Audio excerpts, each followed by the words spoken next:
Sorry, to get some chairs, 1 second.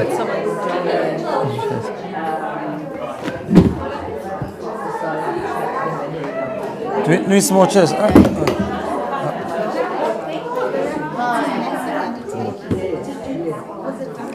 I'm onto it, by the way.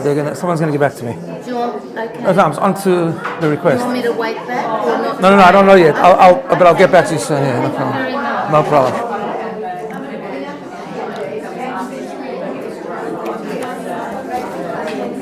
Okay, good morning, everyone.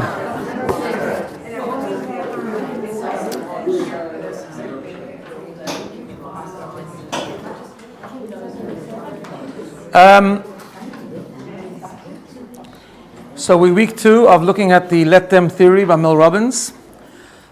Last week we did a bit of an introduction and also talked about, let's do a bit of a review.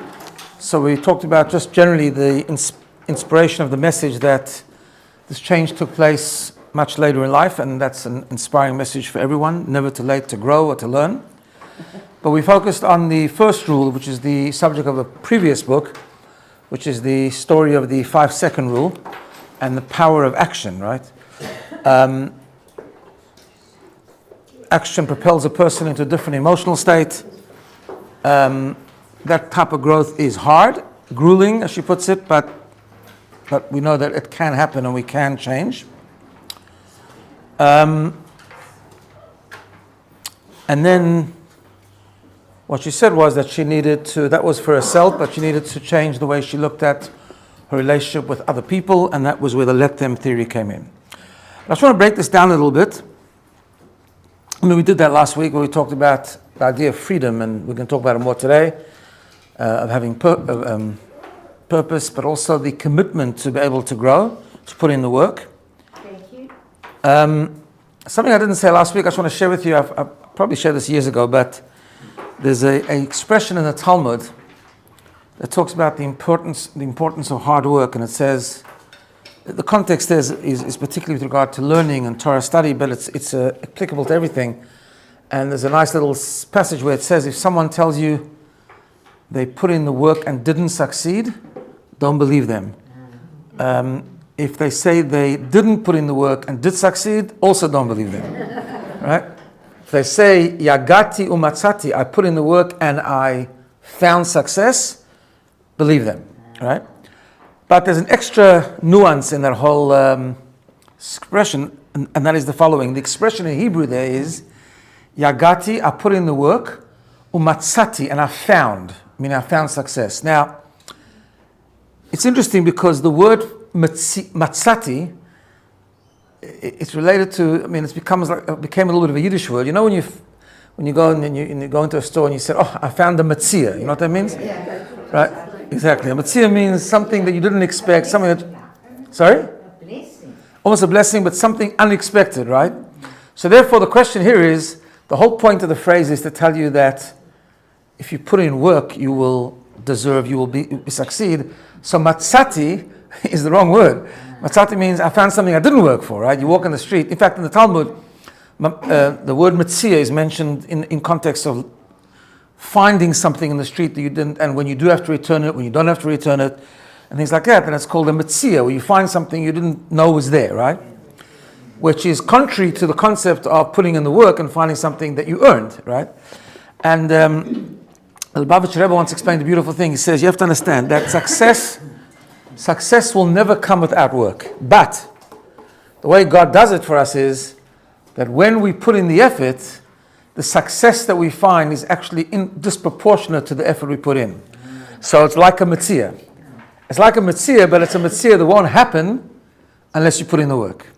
So both things are true. If a person says, Yagati, I put in the work, but then Matzati, I found success that I didn't imagine I would even achieve with the work, you can believe them, because that's true.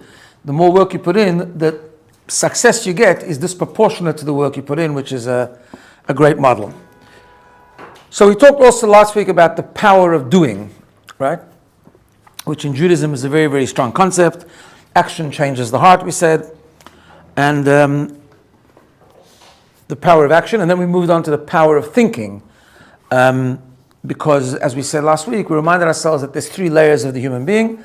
the cognition, the emotion, and the action. Emotion is our personality, but emotion is very difficult to change and can only really be changed either side. So the 5-second rule is the change through action, and the let them theory is more about cognition. It's about the story we tell ourselves and the perspective that we build.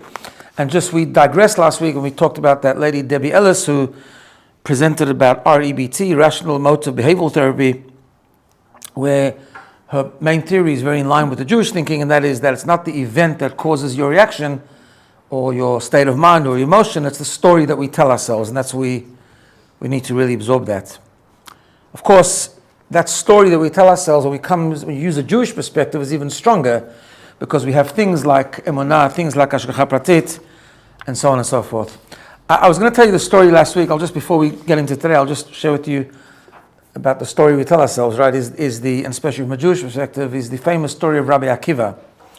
I mentioned him last week in terms of never too late to grow, but there's another story about that Rabbi Akiva would always say, whatever God does is for the best. That's a very strong faith. And there was an interesting little story the Talmud tells that he once traveled. He was traveling somewhere with a donkey. He had a donkey, and he had a candle which he lit at night because he wanted to study Torah, and he had a rooster which was his alarm clock to wake him up in the morning so he shouldn't oversleep. So he was traveling once and he stopped at a city and tried to get lodging, but there was no lodging, there was no motels there, whatever the case is, and it wasn't a very nice city, the people weren't so kind and no one let him in.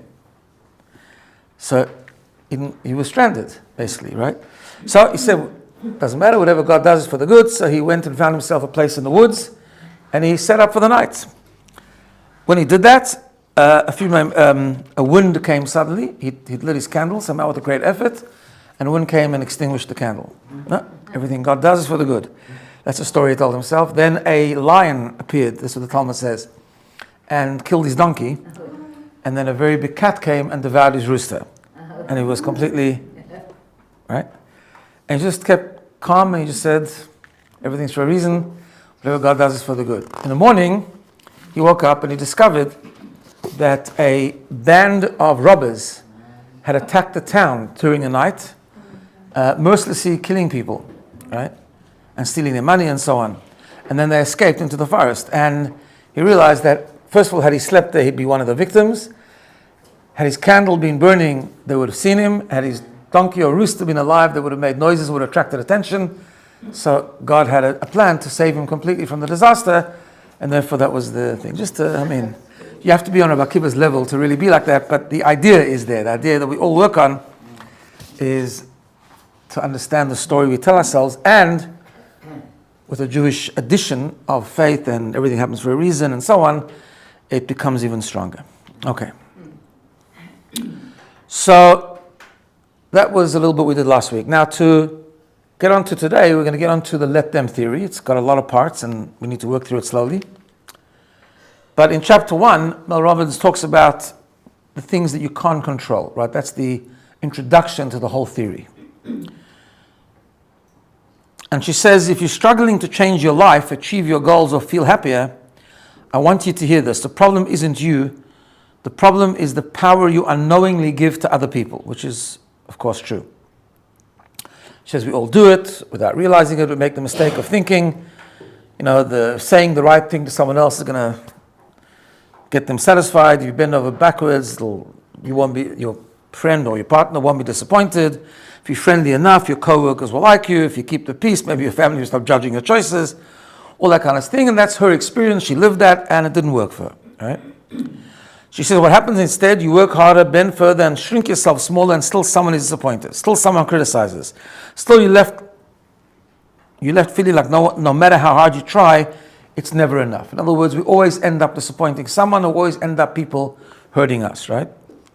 She says it doesn't have to be this way. This book is here to help you take your power back, to stop wasting time, energy, and happiness trying to control things you can't control, like other people's opinions, moods, and actions. And instead, focus on the one thing you can control, which is you, right? And that's obviously very fundamental, something we've talked about many times. And he says, and that's the remarkable thing. When you stop managing everyone else, you'll realize you have a lot more power than you thought. you've just unknowingly been giving it away. And therefore, she says, let me introduce you to the simplest, most life-changing idea I've ever discovered, and that's the let them theory. Now, why don't you break this down a little bit and talk about this? First of all, let's talk about control. Now, this concept of control is a really, really interesting concept, and it does cause a lot of problems. But what's interesting is that every human being has the need to control, right? Just we're born like that. Some people are bigger control freaks than others, but we all have the desire to control. The only question is, what are we controlling, and when are we controlling it? And how do we exercise that control, right? So the first thing we know, and we've talked about this many times, that in the Jewish writings, the concept of control is given to us simply for one reason. She talks about later that control comes from a fear, but the truth is it's a God-given thing to control, because the greatest thing that we need to do in life is control ourselves. Not only about other people, not only about taking back control to ourselves with regard to other people, but just generally. We've got to control our personalities, we've got to control our temptations, our indulgences, our morality, everything we need to control. And in fact, that is the very basis of the fundamental part of Judaism, which is Bechira Chofshit, the idea of free choice. You actually can't have choice if you can't control. Correct? You can only have free choice if you can control your emotions, basically. Again, our personalities, our emotions, as we talked about last week, our instinctive impulses come from our emotions. The only way we control them, we use the tool of cognition, we use the tool to think, or whatever the case is, but it's a tool that comes from a very, very deep right or deep gift that we're given, which is the concept of self-control. Sometimes we are in a position we are supposed to, I guess control is the wrong word, but we're supposed to influence or guide or steer other people. The best example would be for that, which also is going out the window these days, but is about young children. We have a task to do. We're actually supposed to, again, control sounds like a bad word, but it's not such a bad word really, because we're supposed to mold them, we're supposed to give them values. That's our job, right? None of this gentle parenting rubbish that they talk about today, right? Now, it's got to be done nicely, with love. I just recently had a discussion about this with someone in America. When I was in America last time, I was actually on someone's podcast, and she was asking me, because this is someone who started off with a lot of gentle parenting and then realized it's actually not working. So she couldn't, but she couldn't reconcile with it, because a lot of people have problems because their parents or their grandparents did it in a very harsh way, all that kind of stuff. So I just said something very, very simple. There's actually a huge difference between being harsh or being firm, right? Harsh is never a good idea. It doesn't work in parenting. It doesn't work in anything, actually. Being harsh to someone else, putting someone else down, dismissing someone, all that kind of stuff is very dangerous. But being firm is okay, right? And with children, some of the time that means teaching them obedience when they're very young. Teenagers is a different story, but as many people know here, but being firm, okay, so that's an area where we actually have some level of control of other people. It can be a teacher and student sometimes. That's good control, and that's a very important thing to understand, where control is good, where control isn't. But the most important control, of course, is self-control, controlling ourselves, controlling our choices. And it's huge, right? The Pirkei Avot, the Ethics of the Fathers, tells us, a Zehu Gibor, who is a true, strong person, right, who is wise, he who learns from other people. Who is rich, someone who's happy with what they have, and who is strong, a Zehu Gibor, who's a strong person, Hakovesh et Yitzro, someone who's able to conquer his own evil inclination. When you control yourself and don't get angry at someone else, don't be harsh to someone else, don't be jealous, you're controlling yourself, that is the prerequisite and the foundation to the concept of free choice. And free choice is everything. In free choice in moral responses I'm talking about. As I've mentioned hundreds of times, as the Talmud tells us, we are in control of nothing but in control of everything, which means everything is in the hands of heaven except for fear of heaven. Meaning we don't control anything except for our moral responses or emotional responses, right? So that's just a really, really important thing to understand where control fits. Control is not a bad thing. It's just the problem that we have is we always try to control everything and everyone else except for ourselves. And that's where the problem starts, right? So we misplace the control. The other thing I just want to highlight before we go into this whole theory and this whole concept is the following. Because one of the things she talks about in terms of let them theory, is about that it brings freedom, right? Now, freedom is a very important thing, but we always have to be a little bit cautious about what freedom means and the definition of freedom, right? Like free choice, we talk about free choice. What does it actually mean? What does it mean to be free to choose, right? In fact, we have this in the Torah portions of last couple of weeks and this coming couple of weeks, this concept where God takes us out of Egypt, He takes us out of slavery to be free, right? Chayrut is the expression we use on Pesach. Not to make you more nervous, but it's like a month and a half away, right? Because 2 weeks time is Purim, so. Right? So we talk about, that's what we talk about. We talk about chayrus, freedom, right? On the surface, where God took us out of Egypt, He didn't give us freedom. He gave us 613 laws, right, that we have to keep. Full of restrictions. We actually are not free to live the way we want. And in fact, the Torah actually uses the term, Ki li b'nei Yisrael avadim.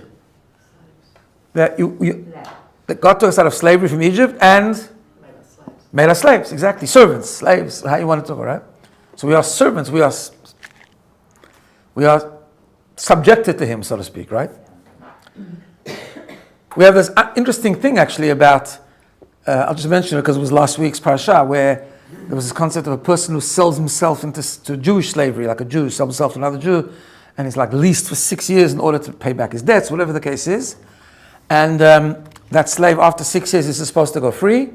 And if he doesn't want to, he says, no, I'm actually enjoying it here. I like my master, I like the thing.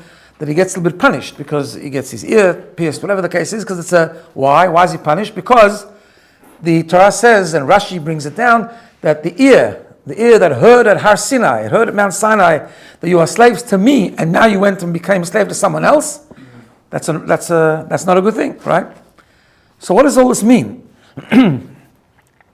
But we go back to Viktor Frankl that we talked about a number of months ago, where he says that freedom always, if freedom is to bring happiness, freedom has to always be connected with responsibility and purpose. Now, responsibility is hard, and purpose is also hard, right? And we'll see why in a second. So freedom always has to be connected to responsibility and purpose. Why? Because here's the bottom line. And this is the eternal message, and it's the Pesach message, and it's everything, right? Freedom is not freedom to do what you want. That's not freedom. In fact, that's slavery. I'll talk about that in a minute. But freedom is the ability for you to choose what is right. Okay, you get that? So freedom is not to do what you want. Freedom is to choose what is right. It's to be free to choose what is right. To choose between right and wrong. Now, when we talk about choosing right, like Viktor Frankl says, choosing purpose, choosing responsibility, to not be a victim, to be responsible for your own story, to respond correctly. In Judaism, of course, what is right must come from a higher purpose, from a higher being, from a being that is outside of our reality. Rabbi Sachs talks about this a lot, about the difference between morality, the way the world defines morality, and the way Judaism defines morality, right? So in the general world, morality is normally defined as hurting someone else. So it's immoral to hurt someone else, which it is, right? Problem is that changes from that changes from generation to generation, from culture to culture, society to society.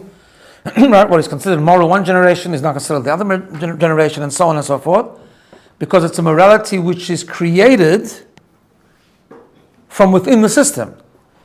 We have to live morally, and we are creating the morality by which we have to live. It doesn't work, because it's subjective morality, right? So therefore, in Judaism, we have God, who God is, as Rabbi Sachs really eloquently puts it, there's a book of morality, you can check it up there. He talks about that God doesn't live in our orbit. He doesn't live he lives, we bring him in, of course, but he's not part of who we are. He's transcendent, he's above, he's looking in from the outside, and therefore he creates and he gives us what he calls an objective morality, a definition of what is right and what is wrong, and those principles are eternal. They're adapted differently sometimes from generation to generation, but we still live by the same principles. And that's why it's about right and wrong.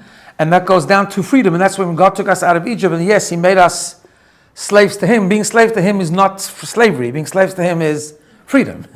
It's the ability to go beyond our own prison, our own self, and subject ourselves to an ultimate, objective, supernal, transcendent system of what is right and what is wrong. Right? Because if it's not that, if freedom is the freedom to do what we want, then what happens is that the freedom just replaces one prison for another. You follow?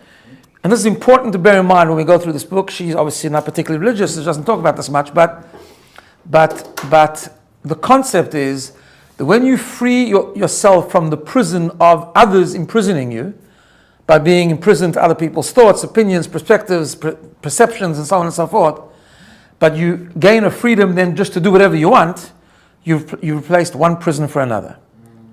Right? You've now put yourself into your own prison. Until now you were in someone else's prison, and now you've just put yourself into your own prison. Does that make sense? Are you with us? So, if I can just, even in practical living it's like that, right? If I can just be free to eat what I want, to do what I want, to, all that kind of stuff, that's just part of my own temptations. I'm part of my own prison.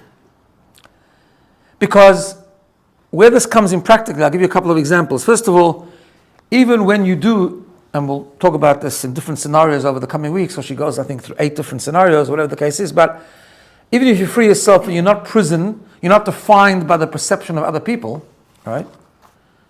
Which allows you to be okay and to say let them and then let me, as I will talk about, and to do things that are okay and good for you and even okay to say no. But we have to be cautious about that, because sometimes what that happens is that we become, instead of being subservient to other people's moods and perceptions and opinions, we become subservient to our own temptations, and that's very dangerous. We become our own prisoner, right? Because, for example, it is good to, we've talked about this many times, but it is good to develop an ability, for example, to create boundaries and to say no to someone else. That's a good thing, right? Provided it comes from a position of strength and a position of what's the right thing to do, not what I want to do. Because sometimes we will discover the right thing to do is not to say no. And the right thing to do is to go out of ourselves and to do something for someone else that we don't like, something that we don't want to do, and we do it for that person, the thing that we don't like. Why? Because it's the right thing to do. Now, how you work out it's the right thing to do, that's a separate issue. Sometimes it needs discussion with a friend, sometimes it needs to understand the moral and correct thing to do. I'll give you an extreme example. I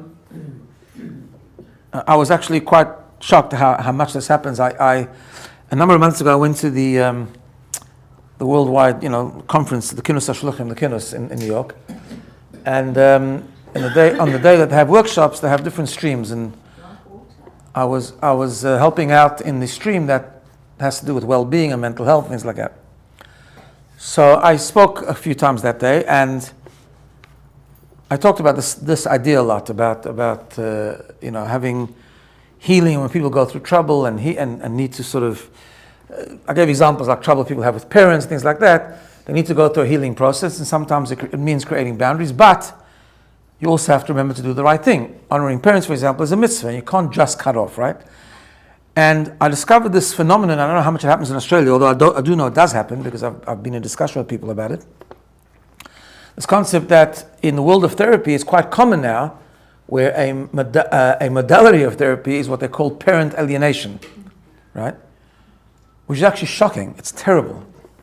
I was part of a discussion about someone, people that I know, that their children, married children I'm talking about, right? Decided they were going through a real hard time, and part of it had to do with the way they were parented and the relationship they had with their parents and so on and so forth. Went to a therapist, and in a very short time, the parents told them to break off all contact. The therapist told them to break off all contact with their parents, right? And I was shocked because people came over to me afterwards, how much is happening, and even in the religious world, and I couldn't believe it. Like it was why was I shocked? Because it's the wrong thing. Why do I say it's the wrong thing? Because it's the easy way out. It's an escape. Creating boundaries and not cutting off is much harder, right? So we have, like just in that example, we have three ways of doing it. Either you just still are subject to everyone's pressure, and you're not able to make any boundaries, which is unhealthy a lot of the time, right? By the way, I'm not talking about cases which are extremely toxic or abusive. That's different. There are cases where it's important to do that. But for the most part, it's just about stuff that happens, about relationship stuff, it's about overbearing stuff, right? I've had discussions with some of you in this room about it. So it's not abusive, it's just overwhelming and overbearing and interfering, right? So the two easy ways of doing it is just to not do anything about it, which is unhealthy, or to cut off completely, which is the easy way out, right? Number one, it's unhealthy for the person to do that. Some therapists who are fighting back on this now will tell you that actually it's bad for you and it's bad for your relationship with your children, because you can end up, your children will do the same thing to you, right? Because no one's a perfect parent. We have to discover. None of us are perfect parents, right? That's number one. And number two, it's just not right. There remains a mitzvah of, in the Torah at least, there remains a mitzvah of kibbud av v'em, honoring parents. Parents brought you into this world. No matter how evil they might be in your eyes, they still brought you into this world, and they brought you up, and they fed you, and they clothed you, and you owe them. That's it. You might not like them, but you owe them. Now, there are healthy. The Talmud has a whole section, pages and pages, that talks about this, right? Of great tzaddikim who went to the extreme, and they just were able to do it. But even people who weren't able to do it, there are boundaries that are legitimate. There are things you can do, things you can't do, but you can't just break off, right?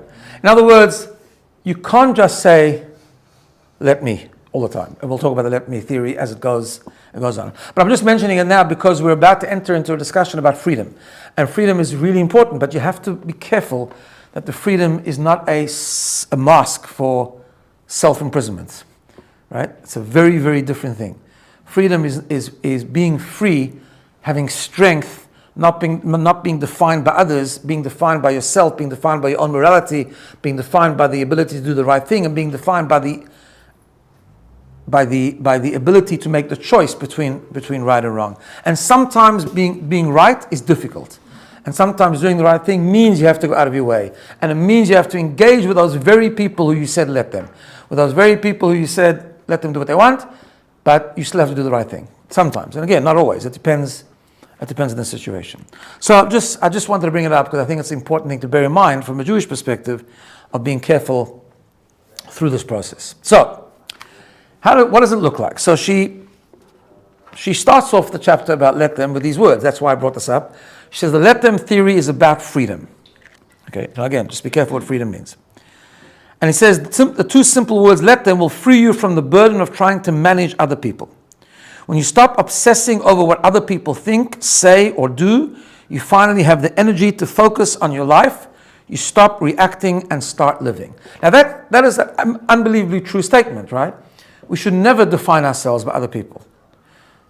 People who live constantly by the approval of others or being affected by others are something that the good old Rabbi G writes, letting people live in your mind rent-free, and it's not a healthy thing, right? So you have to, your way of living, even if it means you do have to engage with some of those people eventually, but your way of living also must never be dictated by them. It's got to be dictated inside out. In other words, you've got to have the values, you've got to have the values of morality, you've got to have the values of what is right and wrong from within, and you live by them going outside and then make the decisions. So it's never a good idea to do things because someone else wants you to do it, unless you came to the conclusion that it's the right thing from within, not from without. Does that make sense? In other words, yes, we have to engage with those very same people sometimes, but not because we're defined by what they think, because we're defined by what's right and choosing what's right? So what does this look like? She says, imagine you're at work and your colleague is in a bad mood. Instead of letting the negativity affect you, just say let them. Let them be grumpy, it's not your problem, which is a simple example, and of course that's true. Focus on your work and how you feel. Or maybe your dad makes another comment about your life choices and hits you like a brick. Instead of letting ruin your day, just say let him have his opinions. They don't change, and who you are what you've accomplished, or your right to make decisions to make you happy. Here's the part where always you have to be careful, right? Because sometimes people, it depends who those people are, and again, it mustn't be because they've said it, but it can come from a place of doing the right thing. Now, part of the right thing is actually listening to other people, right? It's not, and especially the young listening to the older, right? As the Talmud talks about at length. So, yes, if you know that you've chosen to do the right thing, and you know what you're doing is good and effective and moral and purposeful and meaningful, and then someone just comments because they can, that's, of course, let them, right? But sometimes you're in a position where it's a teacher, a mentor, a father, or a friend even. Not always such a good idea to say let them. It's more about let me consider that. Again, I'm not going to be defined by other people's opinions, but it's an interesting thing because a person, as the Talmud always says, a person is related to themselves, right? We're never objective, we're always subjective, and you have to have a mentor, you have to have a friend, and that means listening to other people's opinions sometimes. But I guess the content, and again, so that read that paragraph with caution, because maybe the other person is actually right. But not listening to them because I have to be controlled by them. That's the point. We're not controlled by other people, but we can make a choice sometimes from a place of strength to listen to someone if I think they're wise and maybe have a different way of doing things, right? So again, that's where the caution comes in. In other words, there's good let them and bad let them. And what I want to, as we go through the book, we're going to talk about, it's an amazing model, but there's any model, by the way, and any model that comes out like a new model or based on old stuff, just reimagined or reframed, always becomes the flavor of the month. And you always have to be careful when you take it to an extreme, it's always going to not end well. That's the truth. It's an amazing perspective, but it's always not going to end well. Why? Because as we know, in Judaism, there's no such thing as extremes. It's not one thing is always right. It's right here, but not right there. And therefore, always have to be a little bit cautious with that. She says, it sounds simple, but I'm telling you, the shift will change everything. And even though it's called Let Them, the book is about you, your time and energy, because these are the most precious resources that you have. Now, she tells the whole story, which I'm not going to go into. It's just an interesting little story. It makes the book a bit bigger, but it's an interesting story of how she arrived at that let them theory. It was a whole thing. She was taking her kids to a prom, and she was obviously she was trying to control herself, her kids' friends, whatever the case is, and they were running in the rain, and she thought it was a bad idea. She tried to control them. She was getting agitated, and until one of her kids said, "Mom, let them," and it resonated. It was quite a lightning bulb moment, and she said, "Let them get soaked." And then she said, "You know what? I'm going to try and." She thought that was amazing, right? And she felt free, which is a very, very good application of let them. And she said, let them, it's like an amazing idea. So she started to, and she used it a few times, and she started to feel that she feels completely different, right? And she said, I could not believe how different I felt. I started saying to them, let them, anytime I felt stressed, tense, or frustrated.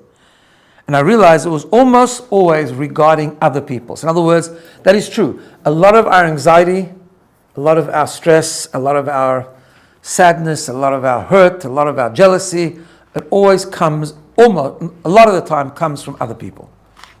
Other situations sometimes, but it also comes from other people, right? So like, let my family be late to everything, to absolutely everything we go to. I mean, right? Some people, I know this is very hard to be a very punctual person because you don't always mix with punctual people, right? So you got to work it out. But getting anxious about it, the bottom line is you don't control other people. I think that's true across the board, right? You're never going to control someone else. You can choose, as we said before, to engage with that someone else, but you're never going to control them, right? So let grandma read the news out loud. Did you hear about this? Let people hate the photo I just posted online. Let this one be mad at not letting them stay late tonight. Let them leave the dishes in the sink. Let them do construction during the Monday morning commute. Let my relatives be judgmental of my career. Let my mother-in-law disagree with my parenting. Let them be sold out of bagels at the bakery. Okay. Let the neighbor's dog bark all day. Basically is you start off with let them, then you got to we'll come to let me, but then you got to make a decision what you're going to do about it. But the being upset about what someone else did is just never going to work because you're not going to control them. It's a funny thing as human beings. We get really angry, like this kind of thing. I had a funny experience the other day. Because, we think we get angry, it's going to change anything. It's not going to change anything, right? Being hurt, being angry, screaming at the store didn't have the bagels, didn't have the products you want, which often happens here in Sydney, especially if you keep kosher. But it doesn't help, right? It didn't change it. It didn't stock the shelves, right? People get like the airport and the thing is late, and we really apologize for the late delay, and people start to scream and shout, like, what do you expect them to do? Just tell the pilot, no, you got to go now? It's like not going to help, right? So that's where the let them thing is really good. Okay, let them. Now you got to decide how you're going to handle it, right? So I always tell you stories that work. Correct, thank you. So the other day I had a funny experience. I had a little procedure, which was, thank God, all successful. But I arrived at St. Vincent's. They told me to come later, half an hour later than they said. But actually, I had to wait for 4 hours. It was a busy day, and it was an emergency, whatever, and I was stuck there for 4 hours. I had my phone, so I could do some learning, I could do something, but make some calls. And then after a while, I was actually decided just to, I've got to do this thing. It's like one of the times I successfully applied this principle. Because it was obviously out of their control, it was out of the doctor's control, there was emergencies, whatever the case is. And then this doctor came to me and he really, really apologized. I said, don't worry. And then I decided, I'll use the opportunity. He's a very non-Jewish guy. I don't think he knows too much about Jews at all. Good doctor, really nice guy. And I said to him, doctor, we have a principle in Judaism that things happen when they have to happen. So obviously, my thing didn't have to happen until 8 o'clock at night. He looked at me like, what are you talking about? He had no idea what I was talking about. I don't think he's ever had that reaction when he was late before. But that's the fact, right? The fact is, when you add the Jewish level into it, it's so much more easy. Like, it obviously wasn't meant to happen at 3 o'clock in the afternoon. It meant to happen at 8 o'clock at night. What should we do? I don't always act like that, but it worked. So eventually she started to use this thing. Just want to mention this, by the way, because it's in the book. So I thought I would, since we're using the Jewish perspective, I thought I'd add this in. She started to do it, and she then went on a podcast, and the thing spread like wildfire. And she had an amazing response to a video that she put on a podcast, and people started responding. One thing she does mention, which I'll just mention, is obviously not a Jewish thing. She started getting pictures of people tattooing on their body the let them theory, which is a very not Jewish thing. If you want to put it all over the place to remind you, just put sticky notes all over the place. She doesn't use that suggestion, but that would be the Jewish way of doing it, I think, if you really need a reminder. Because actually it's funny, because I have a daily study of Maimonides, which is part of a program that people study every day, a bit of Maimonides, and going through all the mitzvot of the Torah, and we just study this idea that you're not allowed to actually, you're not allowed to do a tattoo. Part of the reason is because, unlike modern thinking, our body does not belong to us. It belongs to Hashem, and He tells us how we should take care of it, right? So yeah, I just thought I'd mention that in case anyone had any, or didn't think, or wasn't sure what I thought about it. Anyway, okay. So this was the theory. So what she did, and I think it's really quite commendable that she did this, wasn't just a theory that it works. She started talking to therapists and scientists and things like that to actually understand the research behind that, which is really good, right? And she says, I spent the last 2 years researching the let them theory, why it works and how it can be used to transform your life and improve your relationships with other people. And she says it's not just about introducing you to the theory of let them theory, it's about a fundamental law of human nature. All human beings, as we said before, have a hardwired need for control. That's what the theory is based on, which is absolutely true. But as we said, the control that we do need, and the reason why it's that from a Jewish perspective, is because we need to control ourselves. Right? So she says, for too long you've been working against this fundamental law of human nature. You've been fighting to change people, battling to control situations, worrying about what people say, think, or do. And in doing so, you've created unnecessary stress, tension, and friction for yourself and in your relationships. I did too, right? So this is such a fundamental thing. In general, Rabbi Sachs talks about this a lot. In general, even in leadership, right? He talks about the people who in Jewish history were forgotten and the people who their influence is eternal. And the real concept is that you don't, I think the exception to a point is children, that children need to be molded, and that's what chinuch is all about, the idea of education from a Jewish perspective. But other than that, generally speaking, you don't change anyone, right? Anyone who thinks they can enter a relationship changing someone is never going to happen. You might overlook something, you might decide to accept it. Changing another person doesn't work. Now, that doesn't mean you can't influence another person. You can. You can influence another person. You can inspire another person. But you can't forcibly change them. It's a very big difference. So it doesn't replace, like for example in a marriage or in a friend situation, it doesn't replace the need for open communication. It doesn't replace the need for sometimes in a respectful, communicative way to express your needs to someone else. You might be in a relationship when someone is really annoying you or someone did something to hurt you. And sometimes it's a situation where if you use good communication and if you talk about it properly, which people are supposed to do, and if you're respectful about it without putting the person down, but just letting them know how it affected you, it is very possible the person will change. Because if they really care about you and you care about them and you care about each other and it's a two-way respectful relationship, right? It is possible that they will change or make an effort at least. And if you know how to do it properly and you reward small steps of effort rather than waiting till someone is perfect, there you can make a lot of progress. And that's all true, and that's just the basic rules of relationship. But if someone is a particular way and if someone annoys you and if someone does something, to be angry and to be stressful and to think that's going to change them in a forceful way, the hard rule is you don't control anything outside of you. You can aspire, but you can't control. Rabbi Sachs makes a very beautiful point, and he says that in Jewish history there were kings, not good kings. We had some good kings and not good kings. And there were prophets. And they were both a different form of leadership. And he says the form of leadership was a king was there to control certain things, and a king was authoritative.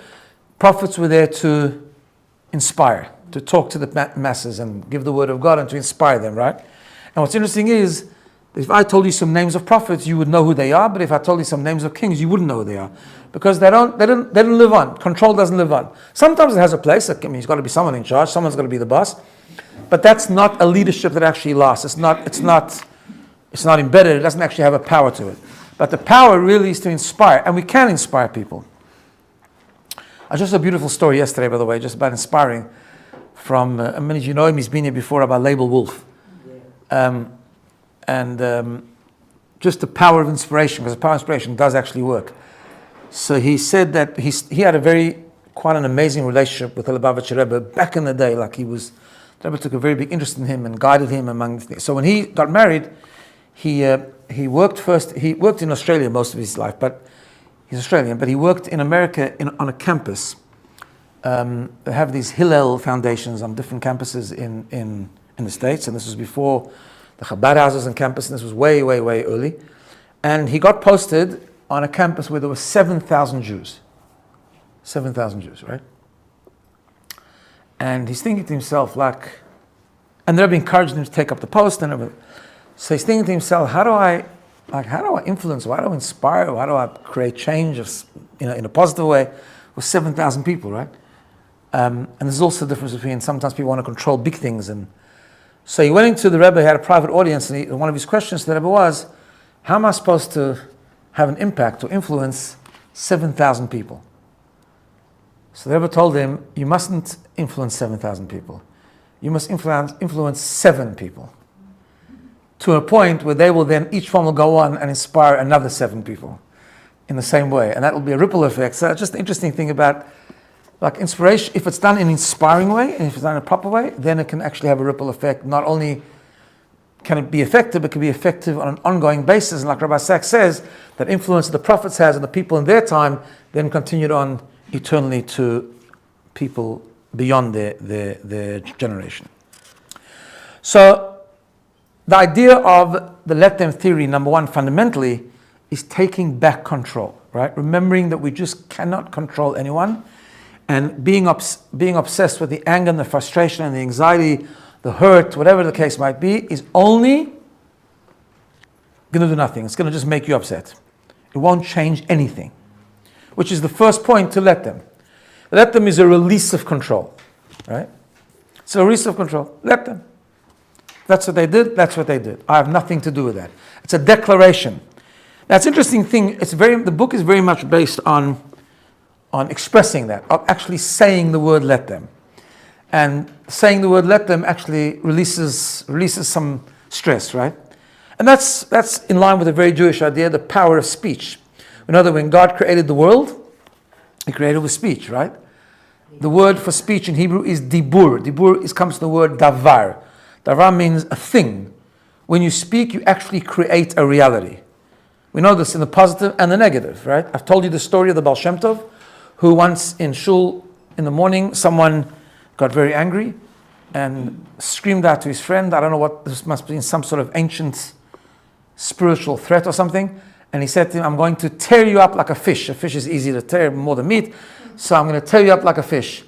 And after davening, the Baal Shem Tov called his closest circle of students. And Baal Shem Tov used to do this sometimes. He was a Kabbalist. He used to expose his students to things that are happening in the higher realms. And he asked them to create a circle. Each one put the hand on the shoulder of the other. And then eventually he completed the circle and told them to close their eyes. And as he did that, they started to scream with tremendous fear. Because they saw in this, it didn't happen down here, the guy didn't kill him, but in the spiritual worlds, it was actually happening. This guy was affecting his friend. He was tearing him up, so to speak, right? Because whenever we say something, we actually release an energy. Just like God, when He said, let there be light or let there be the world, He actually created. When we say something, it's actually creative. And the same thing is in the positive. If we say good things about other people, we bring out the good in them, bring out the good in ourselves, right? Obviously, it doesn't do the whole trick. We've got to do the work. But it does create something. It does create an energy. And that's why it's interesting that to read, I guess, in her research as well, that one of her things is that when something happens where someone else has an impact on you that way, just to begin by saying, let them. And really what it is, it's a declaration of, I'm letting go. I'm letting go of control. Let them, in other words, it's their problem. It doesn't end the whole story, as she says herself. Let them is just the first half of the equation. There's a second, even more crucial step to this theory, which is let me. Again, we'll talk about it when we get to let me. Me is always a dangerous thing, but it can be done properly, right? But the first part is let them. Now, there's a lot more to let them, and we're going to talk about it soon, and next week and weeks after. But it is an amazing first step, just to say it, right? Because just like action affects the heart, so does speech. Sometimes action more, but so does speech. And sometimes the only thing we can do is speak. This idea of let them is reminding myself I'm not in control. And this is the fundamental rule behind all of this. Give up control. Do not you won't change that person anyway. So I'm not going to control them. I'm going to control myself. And the first way to do it is let them, right? So she tells a fascinating story, which I think is quite a good example, right? I'm sure those who've read the book will know this. She was on social media and she saw a picture and she sort of recognized the people and then zoomed in and got obsessed, like some people do, scrolling down and seeing exactly what happened. And it turned out it was a bunch of women that she knew that had gone on a trip together, had a wonderful time, and they were having the time of their life, right? And she says, as soon as she saw that, I started to spiral, right? So her husband asked her, what's wrong? Like, she was very agitated. So she said, I sighed and told him the truth. I just found out a bunch of my girlfriends went away for the weekend on a really fun trip. I obviously wasn't invited, right? So he said to her, oh, that sucks. Like, I'm sorry. And then she starts, maybe I did something wrong, I said. Maybe they're mad at me. And he said to me, she writes that he turned to me and said to me, why do you care so much? I looked at him. It's not like you're so close friends with them anymore, Mel. And she realized it's right. And then she felt herself wanting to reach out to them, fix it, call, text, anything to make the anxiety go away. And that's when these two words came in and saved me from myself. Let them. She gave up control, right? She says, the old me would have obsessed over this for days, right? We all go through these things. Someone excludes us, someone doesn't do something nice to us, right? For weeks, really, my emotions would have gotten the best of me. I would have tried to pretend it didn't bother me. By the way, a lot of times people say, oh, no, I'm okay, it doesn't bother me. Those are the people you really have to worry about, right? Because they're telling you still 3 years ago that they remember it, and that's okay. I'm okay, I've moved on. Well, if you moved on, it's funny, why are you talking about it 7 years later, right? I would have tried to convince myself that I didn't care. I would have tried to rationalize it over in my mind. I would have turned my friends into villains, make me feel better, all of which would have made me feel worse and withdraw even more from these women who I genuinely liked. Right? But that didn't happen. It bothered me for about 10 minutes. As soon as I said, let them, I felt a little better. The second time I said it, I felt a little better. The third, the fourth, the 16th time, the 30th time I said, I felt a little better. Right? And then she says something interesting. She says, at first, these words felt like a rejection, like I was giving in. But then I realized something important. Let them wasn't about giving in. It was about releasing myself from the control I never had in the first place. Right? It's giving up the control you don't even have, basically, right? No, that's important to know, because there is sometimes that people relent out of a weakness, right? They give up out of a weakness. The let them could be a weakness, but that's when it's a weakness, it's not good. Because this whole concept is giving up control, but from a strength, not from a weakness. Again, it's about coming from within. It's about me doing the right thing from myself. And so that's why she says, because here's the truth. No matter how much I tried to analyze the situation, how many ways I could try, control, or fix it, nothing I did would change what happened. The choice to go away didn't have to make me feel bad, but my attempts to control the situation were making me feel horrible, and hence the let them. So that's such an important, that's just the foundation. The foundation, this concept of just let it be. Let them. It's nothing to do with me, I can't control it. Okay, what happens later, we need to think about it, and that's where the let me comes in, and we have to think about it. But at first, it's such a powerful step. Let them. Again, I think when I read these books, I often feel, at least for me, right, that the only way I can really do it is to bring in the Jewish perspective, because it's sometimes really, really hard, right? When you bring in the fundamental Jewish principles, it becomes so much easier. This idea, for example, like I told the doctor the other night, nothing happens when it's not supposed to happen. That's very, very powerful, because when you bring in the hashgacha pratit of things, right? At the end of the day, she wasn't meant to go on that trip. Now, why didn't her friends invite her? That's something, and by the way, that's something that might come later from a strength, again, not from a weakness. Like if you're anxious and you're angry, and maybe because I hurt it, maybe that's all bad. That's all bad stuff. It's not necessarily bad later on to reflect about the relationship. Like, do I have a close relationship with them? If I do, why, just from a place of strength, from a place of calmness, from a place of not being in their clutches and in their control, or me trying to control them. But later on, there is things to learn from everything that happens, but that comes later. As the famous thing, the author of the book of Tanya writes very famously, that even when you have something that should really bother you, you can't let it bother you like doing something terrible. I mean, we have to regret, right? We have tshuva. We're supposed to regret things that we do that are bad. But we should never do it from a weakness, or we should never do it when it's controlling us, when we're in that control.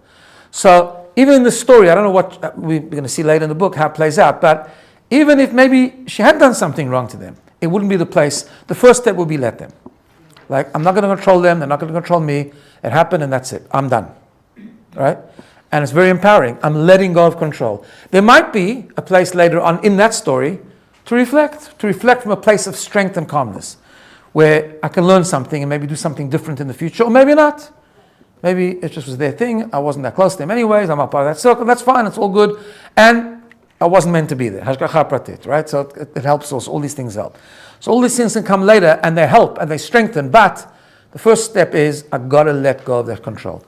And I got to start controlling myself and come back to a place of calmness and strength. Then I can process it. And that processing we'll look at later as we go forward into the coming chapters. Have a wonderful day.